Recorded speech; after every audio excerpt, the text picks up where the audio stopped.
everyone. Welcome to tonight's Legendary Live. This is a live experience. So we are thrilled to have you tonight.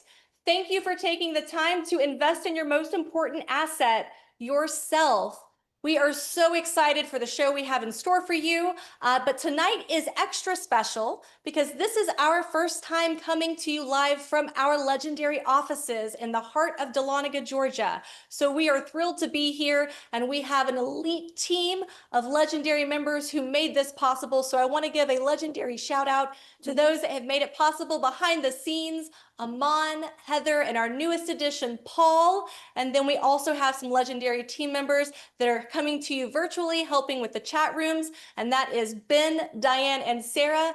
Thank you so much, guys, for tuning in tonight. We are featuring the one, the only Mike Litton, who is a communications expert and transformational leadership coach. And tonight we are going to explore the power of questions. In a world that is so fast-paced and ever-changing, communication is crucial. What if you could communicate better and more effectively with the most important people in your life?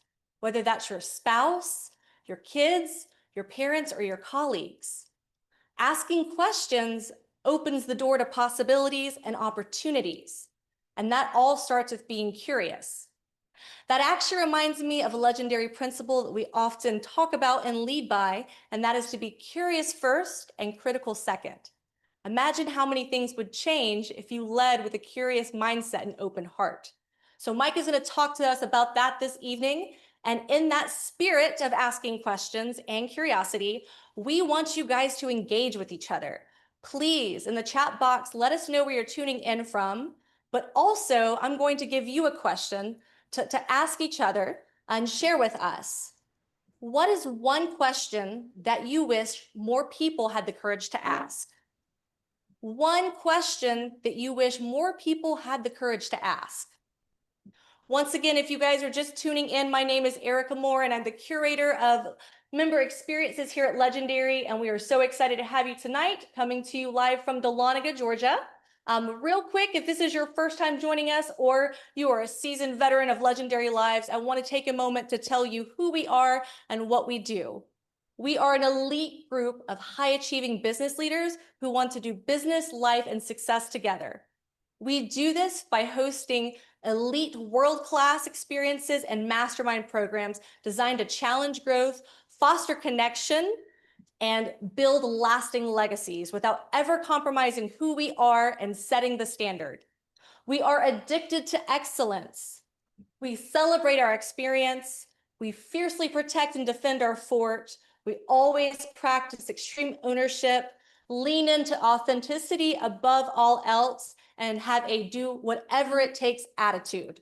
Our purpose here at Legendary is to challenge, to connect, and to conquer. And the real magic of Legendary comes from our members. That is where the power lies. So thank you again for tuning in tonight. We are so excited to feature Mike Litton.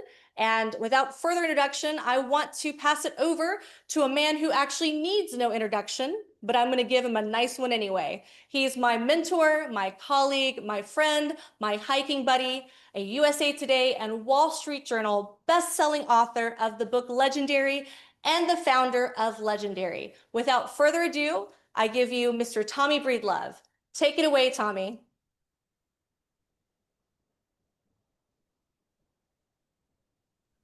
Erica Moore, thank you, thank you, thank you. If you don't think we are coming to you as live as it gets, welcome to our brand new offices, our brand new studios. Thank you, Mike Litton, for your patience and flexibility. Thank you, audience, for your patience and flexibility. For those of you who have ever run live shows, you now know what it's like. So if you don't think we're as live as we can be. So thank you, everyone. It's good to see you, brother. I can't wait to have you here. We are going to throw down today on the power of asking questions. We're going to get real. We're going to get authentic. But first, before we jump right into Mike, this is a live event. So we want to take pictures from you. Not pictures from you. We want to have questions from you. So if you have questions along the way for Mike, I mean, it's not often you get a world-class speaker coming to you live. So ask away. We will absolutely bring the questions to you. So let me introduce my friend Mike Litton first. First, he's a seasoned real estate professional. investor, educator, and podcast host with over 33 years of experience in real estate, finance, and investing. Mike's based in San Diego, California. That is super cool. We are here in the North Georgia mountains, but San Diego is a wonderful place. And listen to this, y'all. He's the founder and host of the Mike Litton Experience, a podcast that has garnered over 3.2 million listens across 64 countries. How amazing is that? And produced more than 330 episodes as of 2025, including one with yours truly that will be released in the very near future. But here's what makes Mike legendary, y'all. And you guys are going to love this. Our legendary tribe is just going to jump right into this, Mike. Mike's personal philosophy centers around the belief that everyone has a story. How amazing is that? And he is dedicated to helping individuals share their narratives to inspire and connect with others. His multifaceted career reflects a deep commitment to personal growth, community engagement, and empowering others through storytelling and education. He is hook, line, and sinker right in line with our core values here in our legendary community and within our legendary mastermind. So without further ado, Mike, let's jump right in. So I'm gonna hit you right off the back with some pow questions, if that's okay with you, brother. Absolutely, dude. Bring it. Yeah, so excited to have you, man. Just really pumped up, humbled, and grateful that you're here. Mike, you've been 33 years in the trenches, brother. Real estate, finance, investing, a world-class podcast show that I think is top 10 in almost every one of its categories. This one hits home for me, and I get asked it a lot, so I want to ask you, what's the one belief about success that cost you the most until you unlearned it? What's the one belief about success that cost you the most until you unlearned it? Wow, that's a great question. You know, I had, I believe, a variation of imposter syndrome. I always looked at people like a Tony Robbins and a Tommy Breedlove, right? And you know, Zig Ziglar, you know, different people that I mean, I always did Tommy Hopkins, right? I mean, you name them, right? I looked OGs. at them. Well, Jim Rohn. I mean, I looked at these guys and I thought, yeah, that's right. I can do what I can to try to emulate them. I can whatever, right? And what happened was, and this is important to understand simply because this is all about the questions you ask. Okay. So I kept asking myself, am I giving this everything that am I bringing everything that I can? Am I doing everything that I can? Am I meeting the people that I can meet? Am I surrounding myself with the people I need to surround myself with, right? And I interviewed a guy a couple years ago on the podcast, very, very good friend of mine, one of my favorite people in the world. And he had just come back from a Tony Robbins business mastery seminar for a week, right? And the guy was just yeehaw. And I had him on right after he got back, okay? And one of the things that we talked about was he had come back and joined a CEO's club. And the idea behind the CEO's club was he was going to sit around with all these people that were founders and you know, entrepreneurs and originators of companies and all that kind of thing. And he was going to elevate the level of the people around him, okay? And I asked him, I said, so what was that like? You know, what was it like when you sat down with them for the first meeting? And he said, you know something? He said, it absolutely tripped me out. He said, I sat down and one of the very first things that we talked about was we went around the table and they all asked, how many times have you been bankrupt? And one guy said 2, another guy said 3, another guy said 4, one guy said 1, okay? They got around to him and he goes, none. And they all cracked up. They all started laughing, right? And he goes, why is that so funny? And they said, because you're not trying hard enough. You're not taking enough risk. Okay. And man, did that resonate with me. And then right after that, I hook up with this guy that's an author coach, right? And I'm talking to him about the book that I want to write. And actually, there's more than one, but this one first book I wanted to write, which is right in my wheelhouse. It's absolutely right where I've been for 33 years, okay? And it's literally my love letter to millennials about how homeownership needs to be the American dream again. And so I'm pitching this thing to him and I'm telling him about my idea, my vision, you know, this, that, right? I've already got the outline written. I'm already writing the book, dude, right? And he goes, you know what? I think you might be thinking about this wrong. What? He said, I think you're coming at this from the wrong approach. And I'm like, okay. He goes, you know who Simon Sinek is? Simon Sinek is? And I said, yeah, I'm a huge fan of Simon Sinek. He goes, I think you're a Simon Sinek. Only I think you're above where he's at in terms of being a thought leader. I think you and Tony Robbins and some of these guys, and he starts mentioning all these people that I mentioned to you, right? That earlier. And all of a sudden I'm like, okay. And so we start talking about it and this guy gets me thinking. Well, now I'm asking myself this question. Is it possible that I could be that thought leader? And you know what the answer was? Abso-freaking-lutely. Okay. In fact, where have you been all this time? You with me?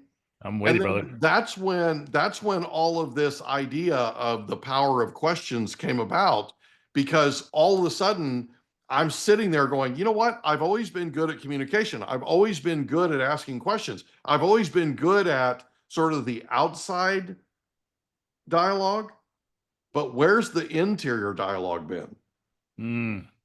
Right? Like the questions you ask yourself, like, how can I be more like Tony Robbins? How can I be more like a Simon Sinek? You with me?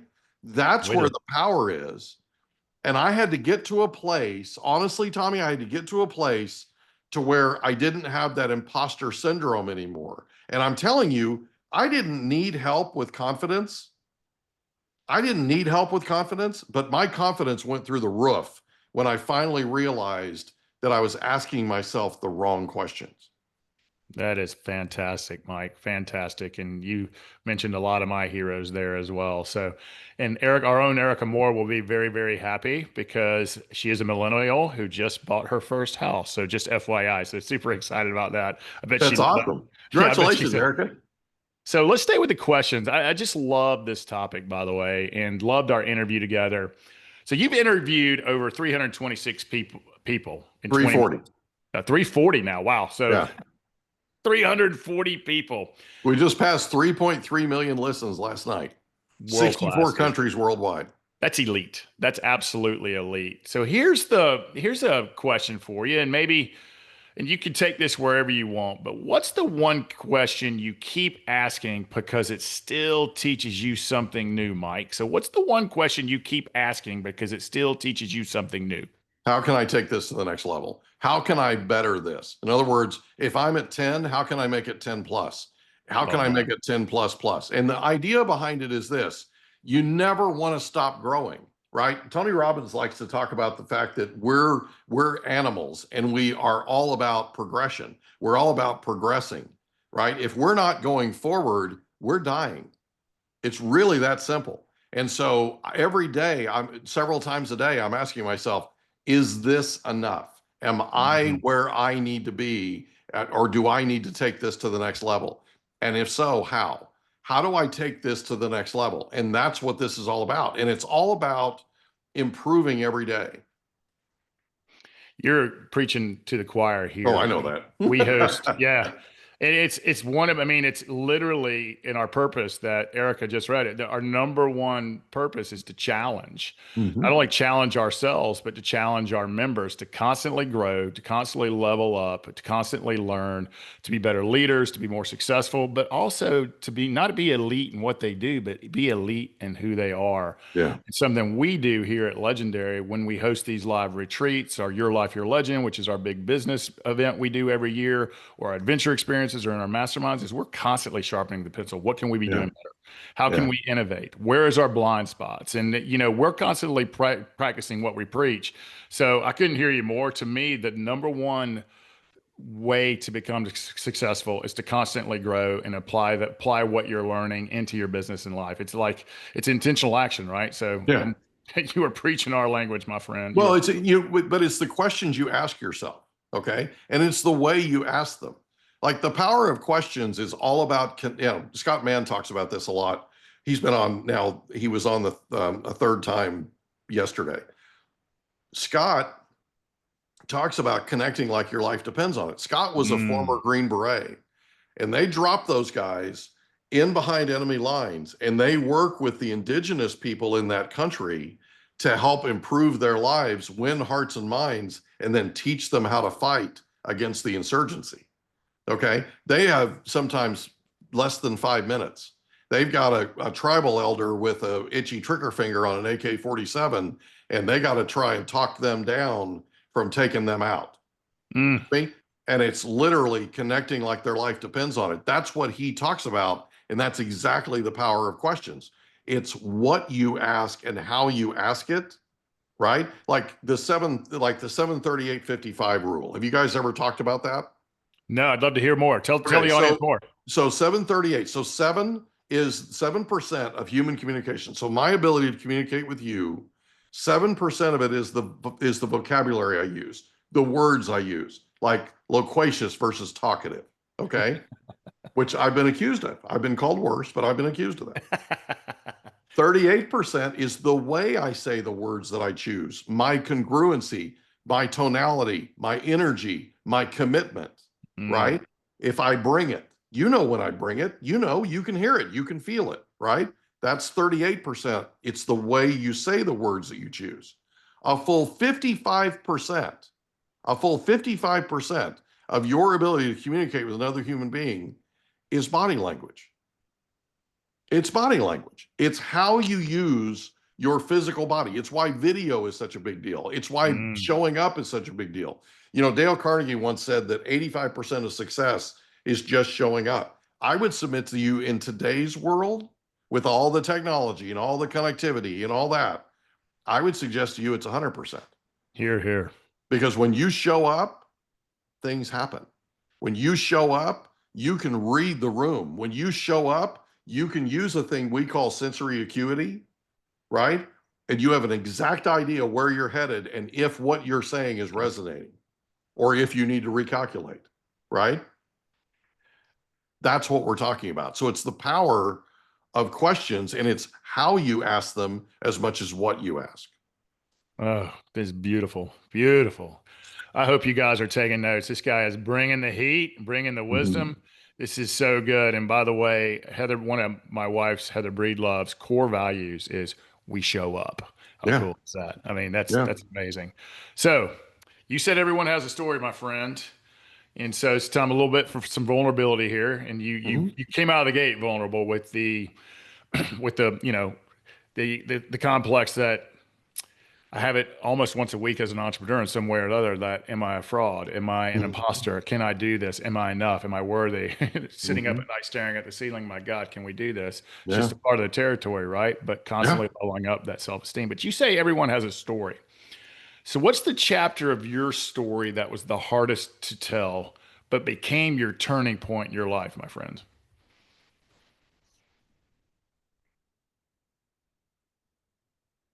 You know, it's a great question. I would say it's probably my childhood.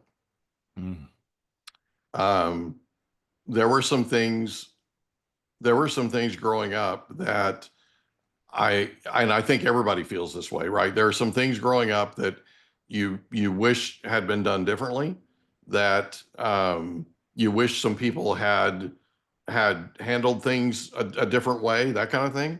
But I'll tell you what's interesting is I didn't necessarily have the best childhood in the world, but I learned a ton. And what I've learned from it is to be grateful for it.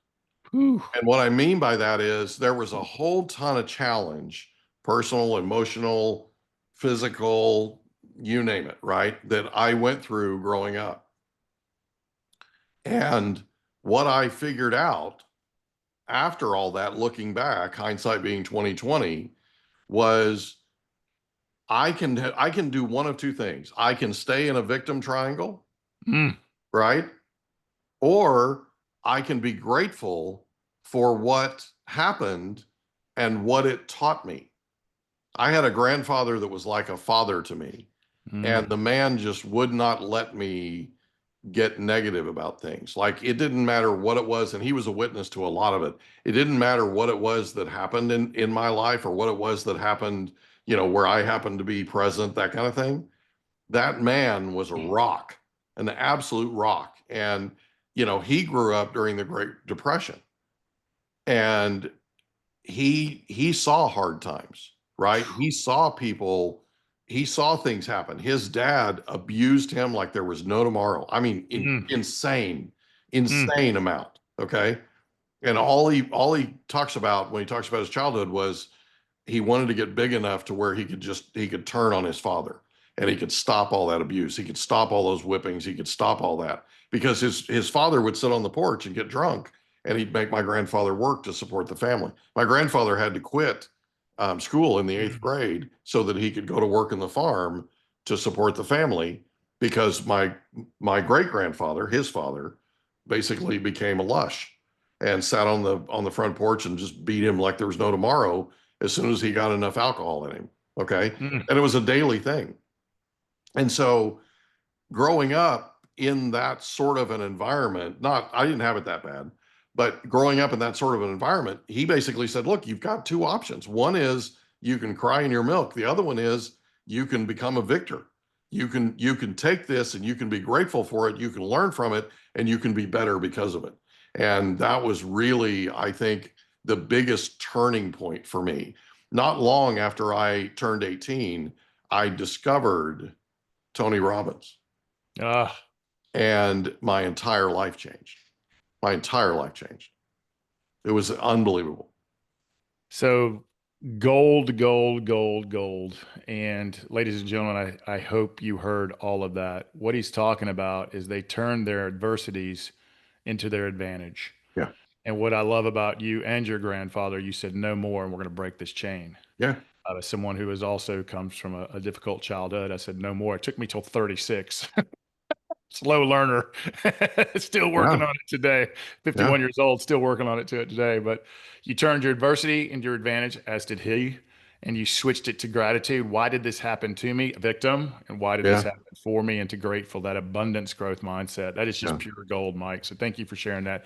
And remember, ladies and gentlemen, all of you who are in the audience, this is live. So whenever you guys get a question, Erica's going to pop in and ask it. So I've got one more for you, brother. You get to interview some of the best leaders on the planet, from all over the planet, actually. And like you said, how many downloads do you have today, Mike? This is elite. Say it again. 3.3 million listens. That's insane. That's insane. Over that. We surpassed that last night. 1,000%. We're not even 2 years old.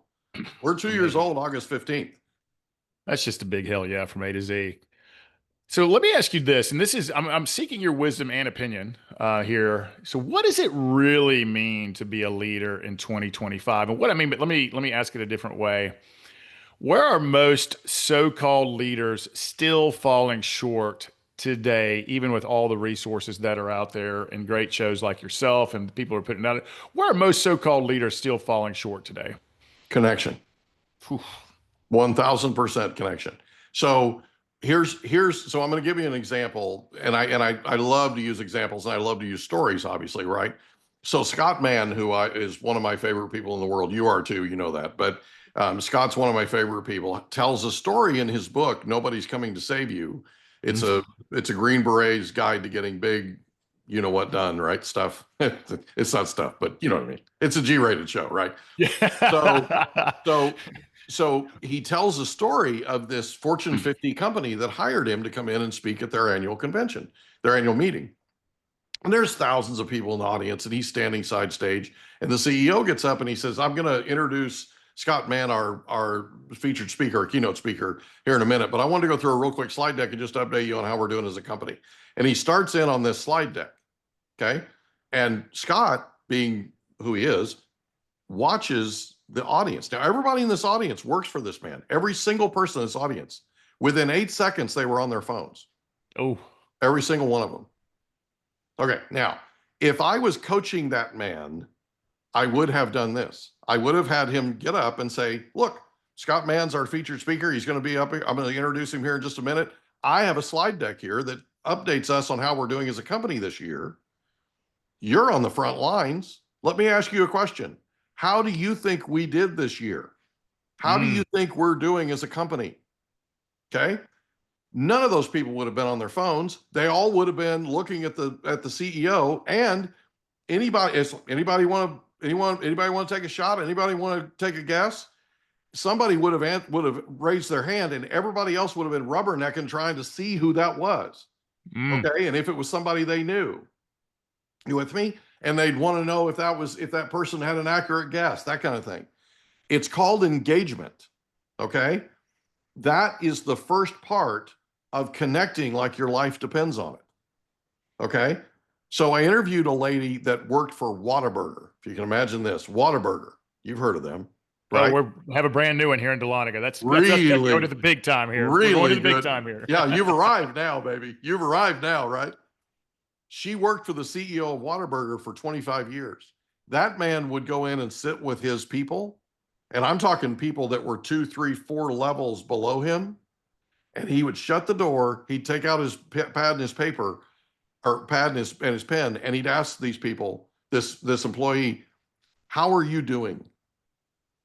How are we doing as a company helping you to achieve your dreams? What can we do better? They would answer, and he would write it down, Tommy. He would write it down. Guys, if you're in leadership, go sit with your people and ask them how they're doing.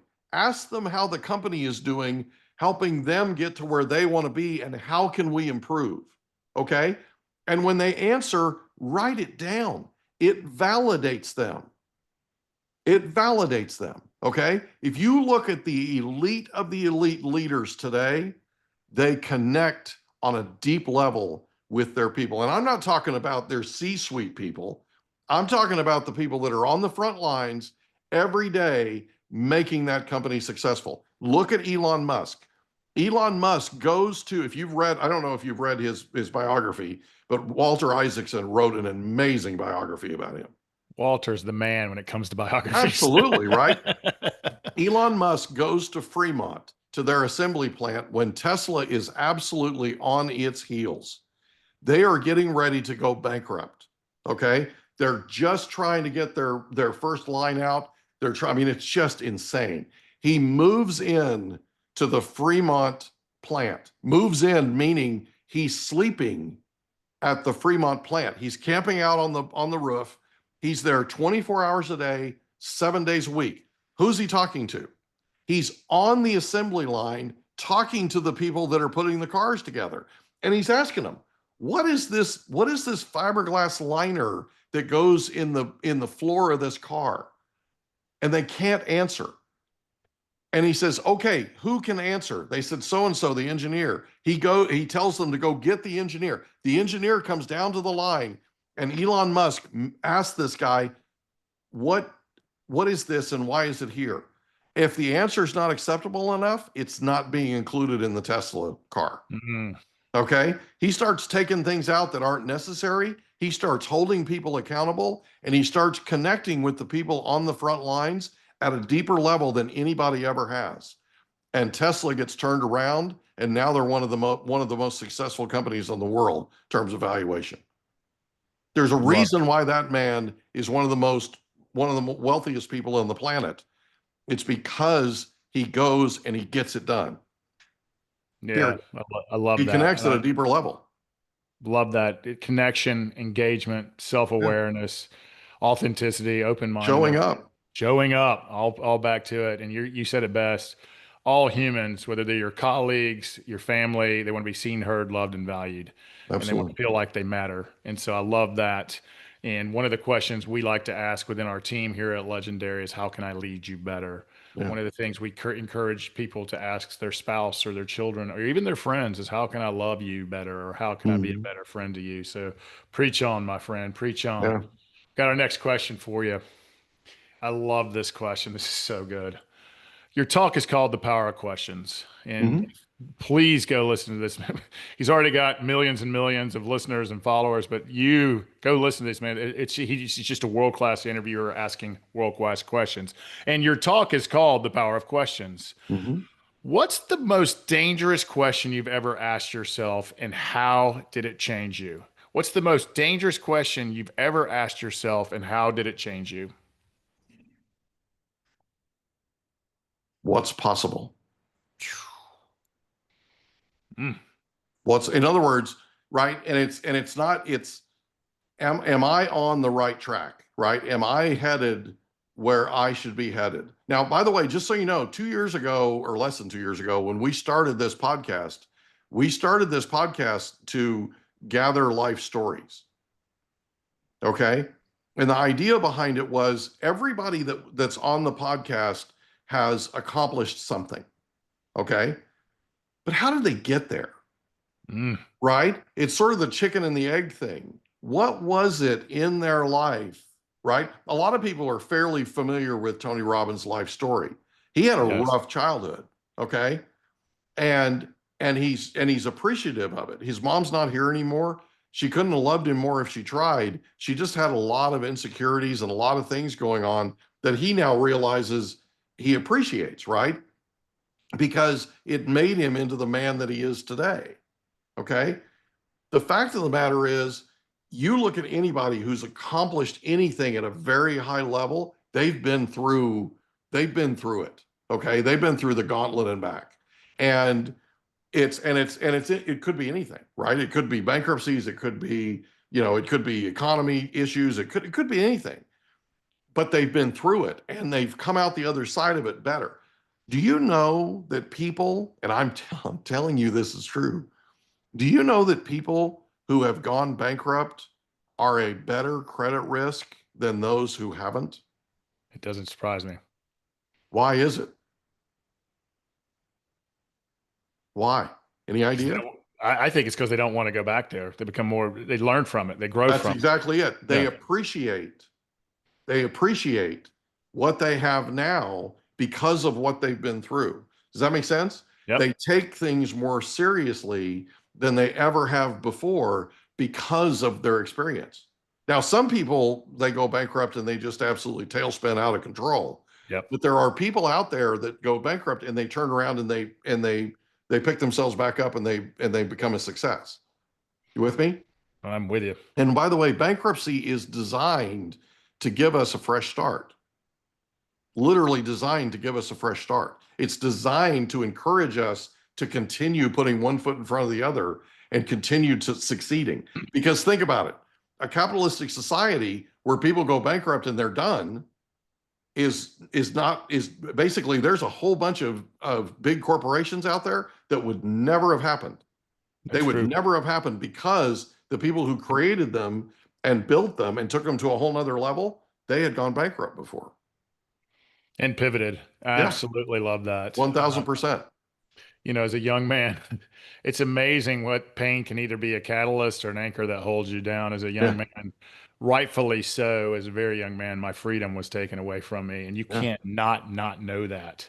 Yeah. And to know how precious your freedom is. And one of our core values, and Erica, I'm going to bring her back on here in just a second. So if we can get her live here, we've got some questions from the audience, and she did it so well, Mike. And it doesn't matter what you've been through, what mistake you've made, what's been done to you, bankruptcy, failure, an integrity breach, or whatever it is. And it's the very last leadership principle that we have here as Legendary, is never, ever, ever give up until your last breath. So Erica, I'm going to bring you back on. If you want to go ahead and unmute, let's get her back on camera. Erica, what do you have for Mike? This has been fabulous, Mike. Thank you. So My good. mind is just a buzz. I'm furiously writing these down. Thank you, thank you, thank you. We do have some wonderful questions from our audience. One of them is, how can leaders create a culture where the hard questions are not just asked, but actually welcome and acted upon? And we always believe that you have to take action. So this is a really powerful question. So good. Actually, that's a great question. And it's really, it's easier to do than most people realize. And I'll walk you through it. If you have people in your organization that feel empowered to ask any question and know that they can ask any question, that nothing's off the table, right? And you open that up to where it's a loving, reinforcing environment. And by the way that happens, Erica, is through connection. The deeper that leader connects with their people, the more those people feel empowered. So I'll give you an example. There are people out there that, and I've interviewed several of them, that say that there's a difference between leaders and bosses, right? Mm. A boss wants to walk in the door, say, I want this, and done, and I want it done yesterday. They don't want any argument. They don't want any contribution. They don't want to hear anything. They just want to turn around and walk back out the door. I would submit to you that that person, that boss, is wrought with insecurity. They're absolutely scared to death that somebody's going to say something that's counterintuitive to what they just said, that makes them look embarrassed. Okay. The real leader, not a boss, a leader walks in the door and says, listen to me. We have this goal. We're here and we want to be here. We believe that you're an integral part of getting us from here to here. How best can we do that? Okay. When you empower your people to help you find the solution to everything, they will bring you questions you cannot possibly imagine. They'll bring you questions you never imagined in a million years, right? And you create that culture, that empowering atmosphere to where they come to you and they don't have a problem saying, nobody's ever asked you this question. However, I'm asking it. Okay. They have to know, Erica, in no uncertain terms, they have to know that they're the ones on the front lines. They're the ones that are making us successful. Okay. And we want to know what they're seeing. We want to know if they have a potential solution, we want to hear it. By the way, what's the worst that happens if somebody asks you a question that's never been asked before and they bring you a potential solution that simply will not work? What's the worst that could happen? The worst that could happen is you have a conversation with them about how important they are to your organization. So okay. Good. And you sit down with them and you counsel them on how to get from this idea that they have that's completely unacceptable to where we have a potential solution. Now that takes patience and it takes commitment and it takes love. Okay. I'm not going to give you the cool thing. It takes love. You have to love these people enough to ask. One of the things we talk about a lot when we talk about the power of questions is caring enough to ask. You have to care enough to ask. And I'll tell you this, people want to tell you, in fact, there are people in this world that are dying, literally dying to tell you their story. You just have to care enough to ask. Oh, it's so powerful. I have to tell a quick story, and it's a very fast story. When I was a very young, I grew up in the public accounting and financial world, and I had the opportunity. It was my first formal board meeting where I was the presenter at this board meeting, and I was a young man in my 30s. And this was Remax, and so this particular gentleman owned 6 different regions. I mean, he's a big deal, very wealthy, successful, kind man. And I thought I was crushing it. I'd prepared. And then he just bombs me with a question. Just this powerful question. And Mike, I had no idea what the answer was. And I was like, do I BS my way through it? I'm just going to be real. And then you worry, you're the expert in the room and you're worried, am I going to look less than? I said, sir, I've got to be honest with you. I don't have an idea. I have no idea how to answer that question, and I don't know the answer, but I will do my damnedest to go find it. And he goes, I've been waiting for somebody to tell me they don't know for 10 years. It was a test. Yeah. You just passed the test with flying colors. Totally passed the test. And we cemented that account forever. He's like, I've been waiting for someone to tell me I don't know for a long time. So yeah, really, really, really good story. We're going to switch gears a little bit, Mike, because I know success is important to you. Business is important to you. Leadership's important to you, but so is being successful in your life with your children, with your significant others, et cetera. So I want to switch gears a little bit. Let's take it from business success to leadership to life a little bit. When we came up with these questions for you, I love these next 2 questions. We'll start with the children. And you said we need to care, and I believe you've said this, so make sure I quote you correctly. You said we need to care more about our kids than we do ourselves. Yeah, 1,000%. How do you actually live that, especially in the chaos of business and life? Is how do we care about our kids more than ourselves? And especially in the chaos of, we all know how chaotic and busy business and life is, but how do we do that, my friend? That's a great question. Okay. So I'm going to share something with you that I did with our children. When I was growing up, my sister and I fought like cats and dogs. In fact, we fought and bickered so much that we would go to my grandparents. Remember, I told you my grandfather was like a father to me? We would go to their house, their farm, and we would sit at the dinner table and we would bicker back and forth. And it would affect my grandmother, who just spent 2 hours making a dinner from scratch. It Oh, would affect her so negatively that she would put her fork down, get up, and leave the room, wow. go in a different room until everybody was finished with their meal, and then she would come back and do the dishes. Tell me that didn't get my attention. Wow. So growing up, it was a problem, okay? And I promised myself that when I became a parent, I wouldn't have that.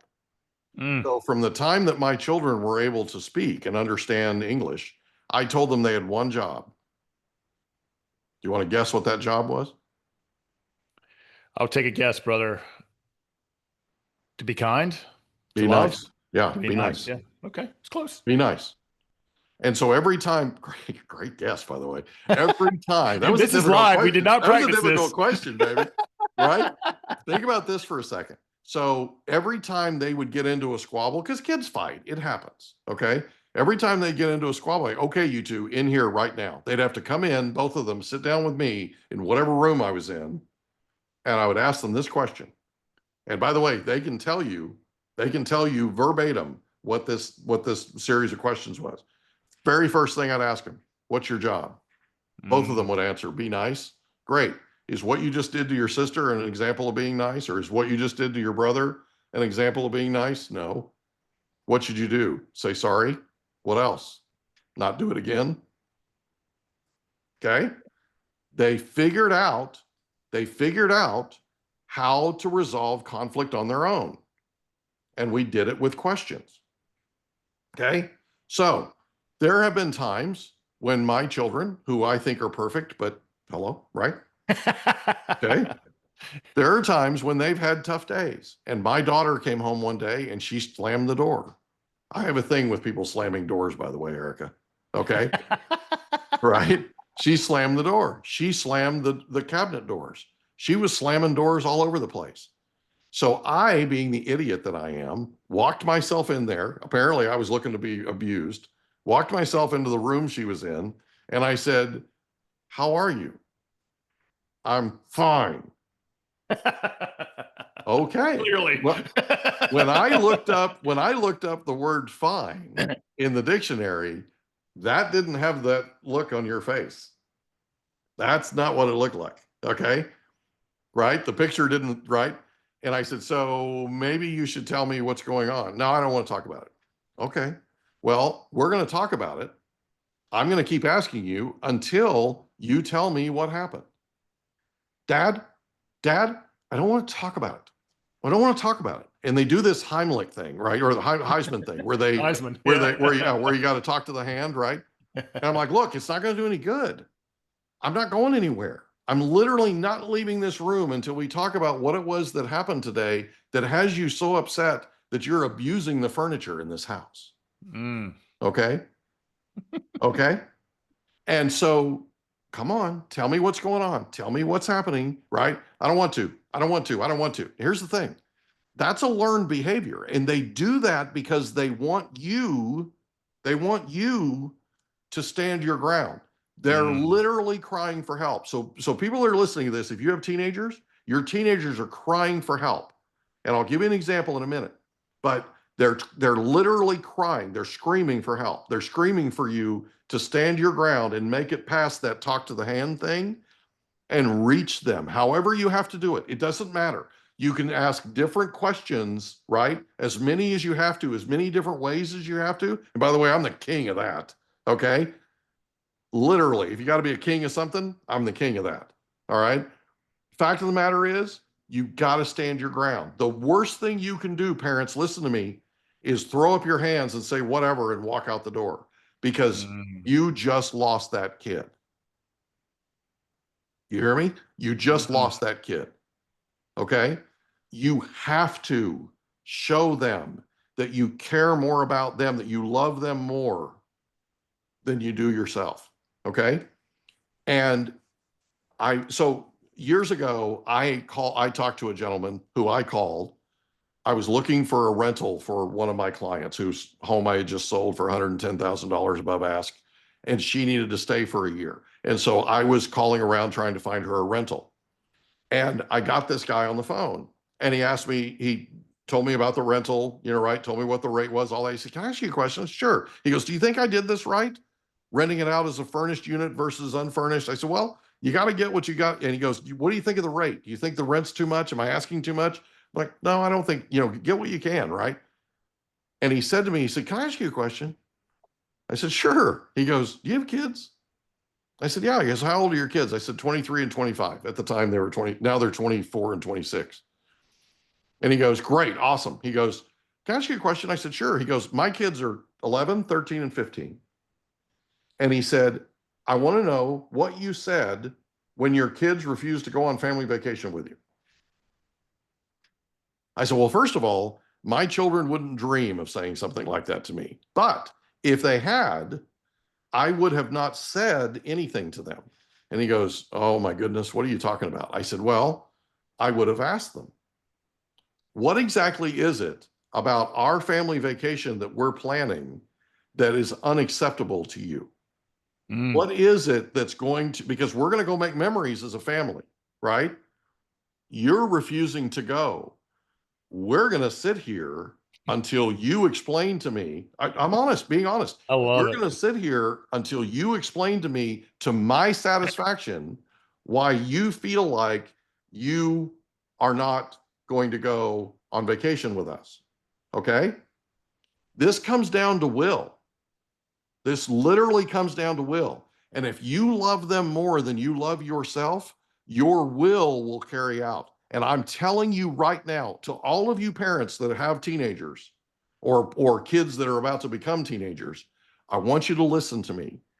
Your children want you to win every fight you get into with them, because you're showing them, you're standing your ground, you're showing them that you won't give up on them. Okay? Beautiful. Absolutely beautiful. Did I Mike. answer your question? Oh, and then some, brother, and then some. The legendary studio team. Let's bring Erica back live. We've got some questions from the audience. Mike, I want to be very respectful of your time. And again, thank you to you and the audience. Thank you for being here live with us. Thank you for sharing your wisdom and talent. If we go a few minutes over, are you okay with that? We Yeah, only I'm have fine. 2 or 3 questions. Okay, perfect. I'm fine. Perfect. I'll go as Maybe- long as you need me to go, and Perfect. I would do anything for you. Well, thank you. Including, we were like, "Where's Mike? You were here. We couldn't figure out how to get you into the studio." So thank you. That's how you know we're live. So I'm going to go straight to and let's studio team. Let's keep Erica here the rest of the time. Erica, I've got 2 more questions. Are you ready to dive in with yours? Yeah, let's do it. Let's jump in. Okay. These are so good questions. I want to ask all of them. First one, how can you empower someone to speak their truth when their own fear overpowers them? Oh, it's a great question. And by the way, a lot of people deal with this. A lot of people, and more than I even realized until several years ago. I owned one of the largest real estate offices in North America, and I dealt with a lot of different personalities. Okay. And what I figured out was everybody has this to one extent or the other. They all have what you're talking about here. Okay. And what it boils down to is it comes back to connection, and it comes back to empowering them to know that no matter what their answer is, no matter what it is that they tell you, you're not going to judge them. Okay. They have to know that they're safe. They have to know that you're not going to have this sort of instant opinion and you're going to debate them, and by the way, nobody wants to debate me. I was one of the top public speakers in the nation when I graduated high school, and I was one of the top debaters in the nation. I was one of the best arguers on the planet.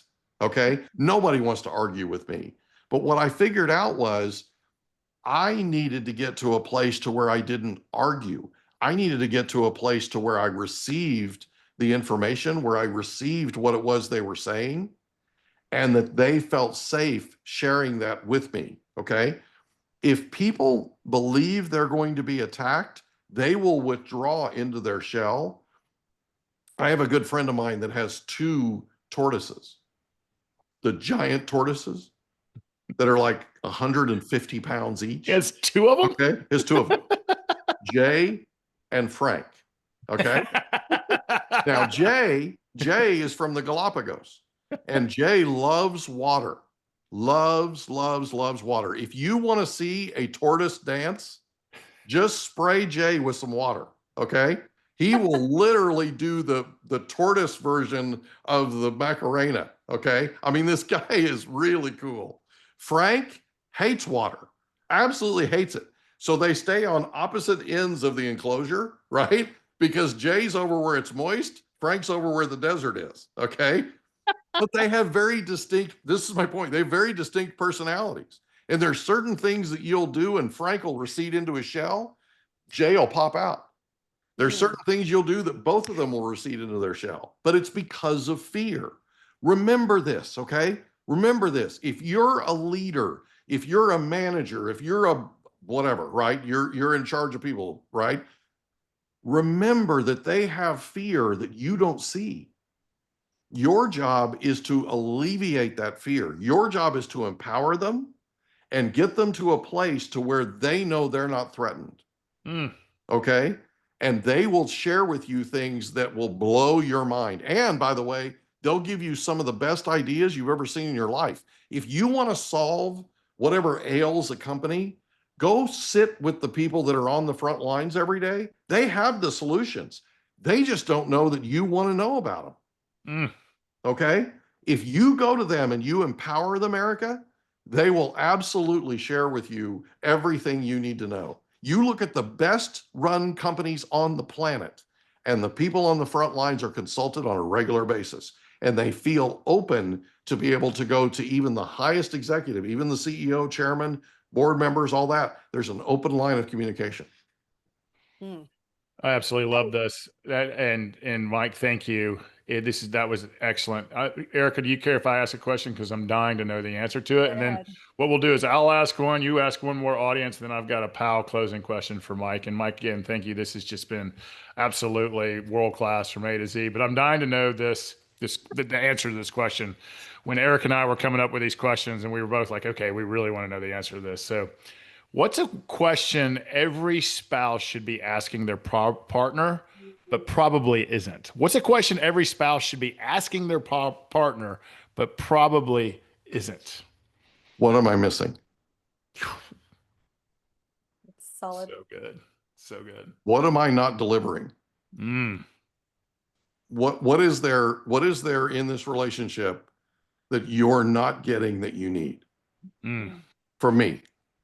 Whew. I think that was powerful and simple enough.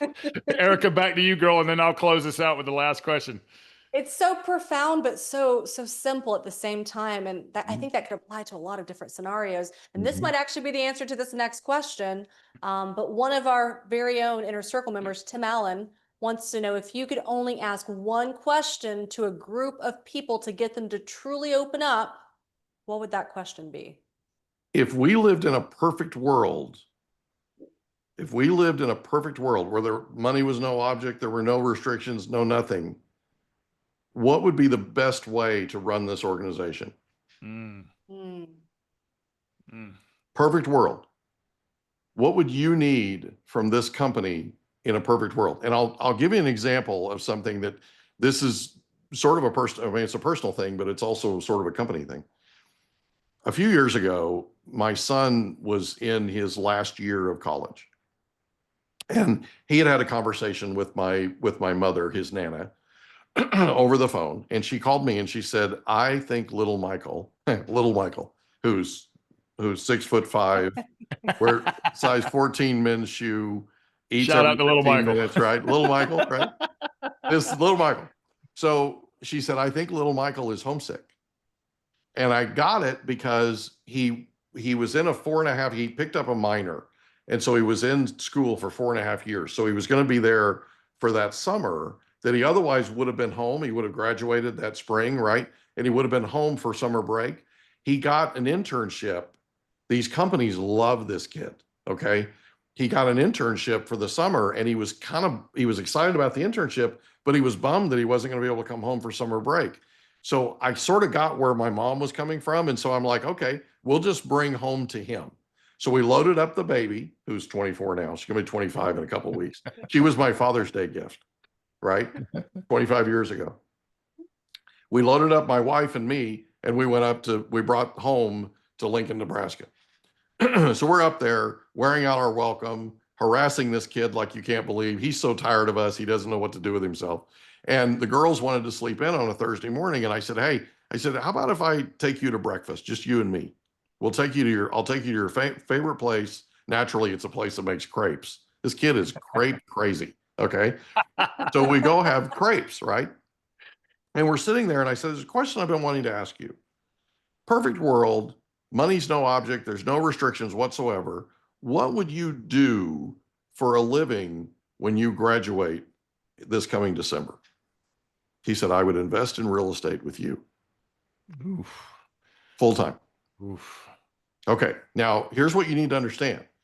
This is the same kid that's at this point, 22 years old, told me his entire life he wanted nothing to do with real estate, nothing. But they watched me run a very large real estate office from our house. And so they saw the not so pleasant side of running a real estate office, because when the what hit the fan, it landed on my desk, right? I was the owner, broker, the whole thing. Yeah. And so I was dealing with attorneys, I was dealing with lawsuits, I was dealing with all this stuff. And so they grew up with this sort of idea of what real estate was. And so I asked him, because you could have knocked me over with a feather, Erica. I mean, it was like, what? Right? And so I asked him in one of my most vulnerable moments ever, Tommy, I said, can I ask you why? Sorry. Love it. He said, Dad, you're never as magnetic as you are when you talk about real estate investing. Mm. He said, I don't know anybody on this planet with a heartbeat that wouldn't want to work with you. Mm. Is that insane? So later this year, he's coming to work with us at our real estate company, investing in real estate. My dream is coming true this year. It already has to an extent. My daughter just joined our company. So good. Both of my kids are coming to work with me. Mike, I don't know if you can see the comments. I'm hearing powerful. Wow, what a blessing. I'm just watching them. Just awesome. I mean, they just keep coming from A to Z. And Mike, you're making the host cry here, brother, with your beautiful, beautiful self, man. Sorry, man. So thank you for that. And to go back to the initial, I want to give Erica a huge shout out. Myself, Erica's a part of our executive team. She on the front lines, facilitating and curating for member experiences. And we were out of town last week, and she went to one of our newest professionals. He's running all of our growth, business development, sales. Ben Singletary, he's on the call tonight. Give a shout out to him. Give a shout out to Erica as well. So she went to him and said, in a perfect world, what do you need from the executive team? What do you need in resources? What do you need from Legendary? What do you need from me? What do you need from Tommy? What do you need from Heather? And those are the three executive team members here at Legendary. And kudos to her. She did that without any prompting. When a perfect world, how do we help you be more successful? How do we lead you better? So shout out. That's exactly your answer, Mike, at the beginning, before you told that beautiful, beautiful story. So shout out to Erica, and even bigger shout out to Ben. Not only did he answer it in bulk with innovations, like you said, the person on the front line with innovations, with challenges, with opportunity, that the fact that we're all eating lunch with him for 2.5 hours at a great Chinese place in Roswell, Georgia. Give a shout out to Georgia again next week because of her leadership and his ability to feel empowered and do it. So shout out to Erica and shout out to Ben. Mike, you got time for one more question? Absolutely. Bring it. And so let's bring it home with this one. So I'm going to ask it this way, since we're all ready. Mike, if your microphone went dead tomorrow and you couldn't ask another question ever again, What's the one question you'd want the world to keep asking? Wow. How can we love each other better? Mm. Mm. Amen. Amen. Simple as that. Simple as that. Huge shout out to you, Mike. You have been a blessing. Your wisdom, your vulnerability, your presence, your spirit. Thank you, thank you, thank you. Everyone, let's give a virtual big shout out and applause to Mike. You can't see them all. You look at all of the comments coming through. It's absolutely amazing. Mike, please keep in touch. Tell us what we can do. Tell us, Mike, what are you excited about going forward? And is there anything you'd like to share with our audience before we announce our next Legendary Live and give them the free link and what the topic's going to be? Mike, take it away. Anything you need from us that you want to tell that you're excited about coming up? You know, my life is an absolute dream right now. Yes. Both of my kids are coming to work with me. We have companies starting. We have growth happening. I mean, it's, you know, we're writing 7 books with the Guinness Book of World record holder for the best-selling nonfiction author in the world. Mm. And he was on the podcast a couple of months ago. And I mean, I don't know how my life could get any better. It's just amazing. I just came back from Stanford last week. I've always wanted to go to school at Stanford, and I got an opportunity last week to teach 48 public speaking students in a 2-minute toast. They gave me 2 minutes. It takes me 30 minutes to introduce myself. Right. And so I told him, I said, listen, and my son and his girlfriend were there, which was just, I mean, it couldn't have been any better. And so I told him, I said, listen, I'm going to leave you with 2 items of value. The first one is, if you ever get stage fright, and every public speaker does, if you love the people in the audience more than you love yourself, this seems to be a running theme, right, Tom? Indeed, it does. If you love the people in the audience more than you love yourself, you won't have any stage fright. Just pour into them. Just pour into them. Okay. The second thing was, I made a suggestion to them that I made to my kids individually, each of them. I said, I want you to print on a word processor at the top of the page, blank document, top of the page, stay in curiosity, bottom of the page, stay out of judgment. Print it up and put it up in front of where you work, so that every day you're reminded that you need to be curious about the people around you. You need to be curious about the people that you run into at the grocery store. You need to be curious about the people at the gas station. You need to be curious about the people you're on the phone with. Okay? Everybody has a story, and our passion is to help them tell it. What we need to do as a human race is we need to endeavor to stay curious, and we need to endeavor to stay out of judgment. You will not in a million years understand how unbelievable your life will become and how rich it will be if all you do is stay in curiosity.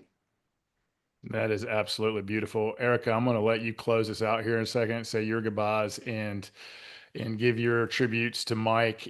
Everyone real quick, and we're going to announce our next Legendary Live, the time, the topic, and it's going to be yours truly and me and Erica throwing down to you for an hour on the topic that she's going to disclose here in a minute. But everyone look over Erica's right shoulder, and those are our legendary leadership principles. And the second one says, be curious first and critical second. Amen to that, Mike. And I'm going to let Erica take us home to celebrate you, but to also announce our next one. Thank you, Mike. What an honor. You're a friend. You're a champion. You're a thought leader, and keep inspiring daily, brother. And back to you, Erica. Mike, this was truly a legendary conversation. It's one that I don't selfishly want to end. How can our audience, and myself included, continue the conversation with you? Is there a way to follow you for more content aside from podcasts? What's the best way to stay connected with you? So probably the best thing to do is to subscribe to our YouTube channel, because that toast that I just told you about at Stanford is on the YouTube channel. We posted it. We have all kinds of really cool things, including our episodes from the Mike Litton experience. We have all kinds of really cool things that we're doing with the YouTube channel. So go to the Mike Litton Experience YouTube channel and just subscribe. Probably the best way. And it's a hell of a lot better than Netflix. As someone who finally just finished a show on Netflix and was sorely disappointed, I guarantee you, you'll laugh, you'll cry, you'll be inspired, and hopefully you'll take some action to be better. Erica, back to you. Thank you so much for your wisdom, Mike. I'm walking away with so many takeaways and ruminating on all the powerful questions you asked. I always do my best to lead with curiosity, but you've inspired me to be more curious than I already am. So thank you for that gift. Thank you for that wisdom. It's such an honor to have you. Truly transformational. Thank you, thank you, thank you. Our next Legendary Live is next month, and we are going to explore a topic that everyone will benefit from, and that is reconquering your time. How can you be the master of your own calendar? So be sure to tune in. We are about to flash here in a second a graphic on the screen where you can go ahead and register now. Invite your friends, invite your family, your colleagues. Everyone wants to benefit from being in control of their own schedule. So we will see you then on July the 8th, I believe. So tune in. Until next time, thank you again, Mike. You were truly world-class, and it was a privilege to have you. Thank you, guys. I love you. Thank you. Love you back.